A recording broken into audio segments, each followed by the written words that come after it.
मंगलम भगवान विष्णु मंगलम गरुड़ध्वजे मंगलम पुंडरीकाक्ष मंगलाय तनोहरि नमो स्तंताय सहस्रमूर्ताय सहस्रपादाक्षै शिरोधुवाहवे सहस्रनाम्ने पुरुषाय शाश्वते सहस्रकोटियुगधारिणे नमः।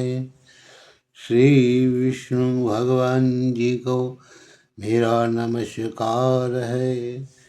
अब आप माघ मास के 13वें अध्याय की कथा सुने तो विकुंडल कहने लगे कि तुम्हारे वचनों से मेरा मन अति प्रसन्न हुआ, क्योंकि सज्जनों के वचन सदैव गंगा जल के समान पापों को नाश करने वाले होते हैं।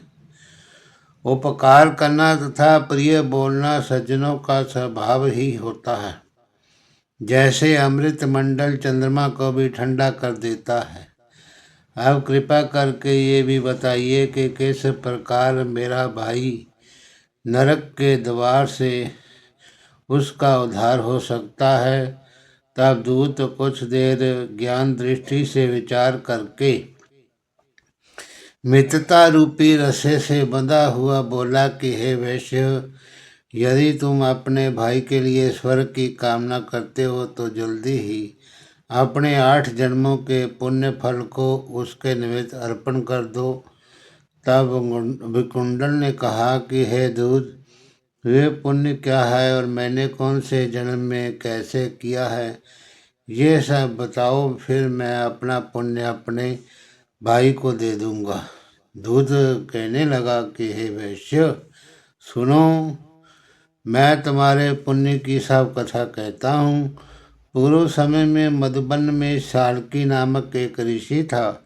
वे बड़ा तपेश्वरी, ब्रह्मा के समान तेज वाला, नवग्रह की तरह उसकी स्त्री रेवती के 9 पुत्र, जिनके नाम ध्रुव, शशि, बुध, तार, ज्योतिमान थे। इन 5 ने गृहस्थाश्रम धारण किया तथा निर्मोह, जितमाय, ध्याननिष्ठ और गुणातक ये चारों संन्यास ग्रहण करके जंगल में रहने लगे। ये शिखा सूत्र से रहित पत्थर और सोने को समान समझते थे। जो कोई अच्छा या बुरा उनको अन्न देता वही खा लेते, और कोई कैसा भी कपड़ा दे देता तो उसको पहन लेते थे। सदैव ब्रह्म के ही ध्यान में लगे रहते। और इन चारों ने व्रत, शीत, निद्रा और आहार के सब को जीत लिया। बस चार अचर को विष्णु रूप समझते हुए मौन धारण करने में करके संसार में विचरते थे। ये चारों महात्मा तुम्हारे घर आए। जब तुमने मध्याह्न के समय इन्हें भूखा देखा तो इन्हें आंगन में तुमने इनका बड़ा स्वागत किया और आंखों में तुम्हारे आंसू भर आए। इनको नमस्कार किया, बड़ा सत्कार किया। इनके चरणों को धोकर बड़े प्रेम से तुम इनसे कहने लगे कि आज मेरा अहोभाग्य कि आज मेरा जन्म सफल हुआ। मुझ पर भगवान प्रसन्न हो गए, मैं सनाथ हुआ और मेरे माता पिता, पति पत्नी, पुत्र, गौ आदि सब धन्य हैं, जो आज मैंने हरि के सदृश आपके दर्शन किए। सो हे वैश्य, इस प्रकार तुमने श्रद्धा से उनका पूजन किया। चरण धोकर जल को मस्तक से लगाया। फिर विधि पूर्वक पूजन करके तुमने इन सन्यासियों को भोजन कराया। इन सन्यासियों ने भोजन करके रात को तुम्हारे घर में विश्राम किया और ब्रह्म के ध्यान में लीन हो गए।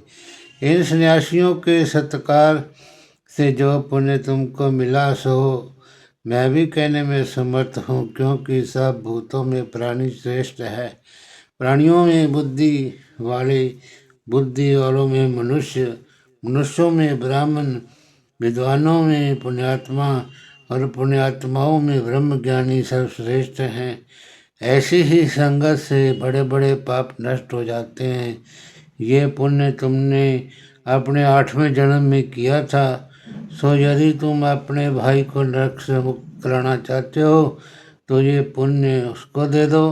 सो दूत के ऐसे वचन सुनकर उसने बड़े ही प्रसन्न मन से अपना पुण्य अपने भाई को कुंडल को दे दिया और वे नरक से मुक्त हो गया और दोनों भाई देवताओं से पूजित किए गए और तब दूत अपने स्थान को चला गया। इस प्रकार वैश्य के पुत्र कुंडल ने अपना पुण्य देकर अपने भाई को नरक से पीड़ा से छुड़ाया। सो हे राजन, जो कोई इस पुण्यकारी पवित्रदायक इतिहास को पढ़ता या सुनता है वे 1000 गौ दान करने का पुण्य फल जो है प्राप्त करता है। हरिओम तत्सत। नमो नमः। श्री कृष्ण गोविंद हरे मुरारी, हे नाथ नारायण वासुदेव। श्री कृष्ण गोविंद हरे मुरारी, हे नाथ नारायण वासुदेव। हे नाथ नारायण वासुदेव, हे नाथ नारायण वासुदेव।